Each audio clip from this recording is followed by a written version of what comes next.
Details చూస్తే మీర్పేట్ హత్య కేసులో నిందితుడు గురుమూర్తిని పోలీసులు అరెస్ట్ చేశారు.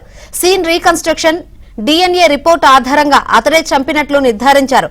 హత్య కేసుకు సంబంధించి రాచకొండ సిపి సుధీర్ బాబు వివరాలు వెల్లడిస్తున్నారు. ఆ లైవ్ చూద్దాం ఇప్పుడు.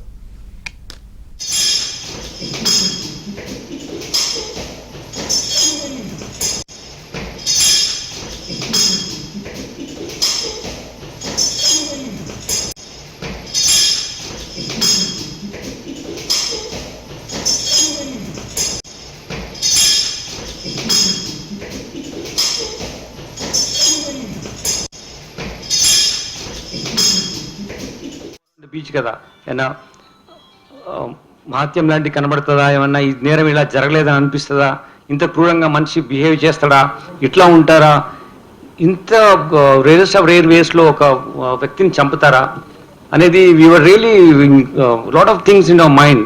బట్ ప్రొఫెషనల్గా మేము చేయాలి కాబట్టి, ఎవిడెన్స్ కలెక్షన్స్ చేయాలి కాబట్టి ఇవన్నీ చేస్తూ దానికి తగ్గట్టుగా మాకు అడ్మిసిబుల్ ఎవిడెన్స్ ఏమి ఉండాలనేది మేము ఫోకస్గా ఉండి ఈ కేసు మా టీం మొత్తం చాలా కష్టపడి డిటెక్ట్ చేసింది. దీంట్లో సైంటిఫిక్ ఎవిడెన్స్ ఏదైతే అవసరం ఉంటుందో అవన్నీ మేము కలెక్ట్ చేస్తాం.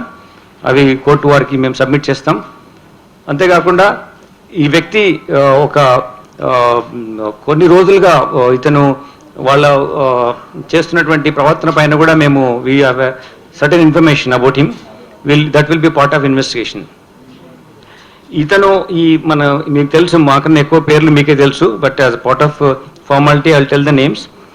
పుట్ట వెంకట మాధవి, ఈవిడ నేరస్తు గురుమూర్తి యొక్క జీవిత భాగస్వామి, 30 సంవత్సరాల వయసు ఉంటుంది. వీళ్ళు జేపీ చెరువు అని చెప్పేసి ఉన్నటువంటి విలేజ్లో ప్రకాశం డిస్ట్రిక్ట్ నుంచి నేటివ్ ప్లేస్. ఇక్కడ వచ్చి జిల్లెలగూడలో వాళ్ళు నివాసం ఉంటున్నారు ఇక్కడ.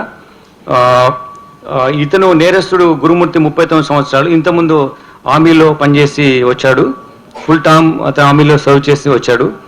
వచ్చిన తర్వాత ఇక్కడ చిన్నగా ప్రైవేట్ దాంట్లో కానీ అక్కడ ఉద్యోగాలు చేసుకుంటూ జీవితం సాగిస్తున్నాడు సెక్యూరిటీ గార్డ్గా. ఈ క్రమంలో వాళ్ళకున్న ఇద్దరు ఉన్నప్పుడు వీళ్ళు ఈ సంక్రాంతి సందర్భంగా వాళ్ళ పిల్లలతో పాటు ఈ డిసీజ్ యొక్క రిలేటివ్స్ ఇంటికి వెళ్ళడం జరిగింది. వెళ్ళి అక్కడ ఉండి మళ్ళీ రిటర్న్ వచ్చడం, మళ్ళీ రావడం, మళ్ళీ వెళ్ళడం జరుగుతుంది. ఇట్లా సంక్రాంతి ముందు రోజు, సంక్రాంతి రోజు కూడా జరిగింది. 15th నైట్ వచ్చారు. 16th మార్నింగ్ రోజు అతని ఆవేశంతో ఇప్పుడు మా చుట్టాల దగ్గర బాగా ఉంది కదా, మంచిగా పిల్లలు అక్కడే ఉన్నారు అని మళ్ళీ అనేటువంటి అనాలోచితపూర్వమైనటువంటి ఒక అనవసరమైనటువంటి లైక్ సడన్ ప్రొవొకేషన్ అని కూడా అనలేము. దీనికి పర్పెట్రేషన్ ఉంది, దానికి ప్లానింగ్ ఉంది. పిల్లల్ని అక్కడే ఉంచేసి వచ్చాడు. ఇతని ఈ విషయాలు అకారణంగా గొడవ పెట్టుకొని అతని వైఫ్ మీద దాడి చేయాలనే ఉద్దేశంతో ఎవిడెన్స్ పిల్లలు ఉంటే తెలుస్తుందని చెప్పేసి పిల్లల్ని వాళ్ళ చుట్టాల ఇంట్లోనే పెట్టేసి ఇక్కడ రావడం జరిగింది. వచ్చి భార్య పైన ఆ రోజు మార్నింగ్ ఆవిడని కొట్టడం స్టార్ట్ చేశాడు. తీసుకెళ్ళి గోడకు ఆవిడ తలను స్మాష్ చేశాడు, గట్టిగా కొట్టాడు గోడకి. She sustained injuries and then అంటే షీ ఫెల్ డౌన్. అప్పుడు పైన కూర్చొని గొంతు నులిమేసేసి ఆవిడ చంపడం జరిగింది. ఇది ఎలా మనకు తెలిసిందంటే ఈ జరిగిన విషయాలన్నీ కూడా తర్వాత తీసుకెళ్ళి నది అక్కడ చెరువులో ఎలా వేశాడు అని అన్నీ కూడా, ట్యాంక్లో ఎలా వేశాడు అనే అన్నీ కూడా మనకు వీళ్ళ ఈరోజు వస్తువు వెళ్తున్నాడు కదా, మేము అతను ఎంక్వైరీ ఎగ్జామిన్ చేస్తున్నాం, మళ్ళీ పంపిస్తున్నాం, మళ్ళీ వస్తున్నాడు. ఆ ప్రాసెస్లో ఈరోజు ఉదయం వాళ్ళ ఈ అమ్మాయి చనిపోయిన వాళ్ళ అమ్మాయి మేనమామకు ఇతను చెప్పాడు జరిగింది ఏంటి ఇట్లా అని చెప్పేసి. ఆయన ముందు కన్ఫెస్ చేశాడు.